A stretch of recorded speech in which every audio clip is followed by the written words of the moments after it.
ای کوهستانم ای ناحیه‌ام از چاهم،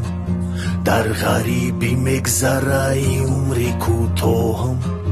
خدا تیز تموم شوه ای روزی سیاهم، برای برگشتن بر وطنم داغم، خدا تیز تموم شوه ای روزی سیاهم، برای برگشتن بر وطنم داغم. سلامی غریب و بر ناحیه‌ام از چاه، مردمی کوهستان در امانی الله، پرسانیم همیشه ما از پروردگار، خدا به مردمی ما باشی مددگار،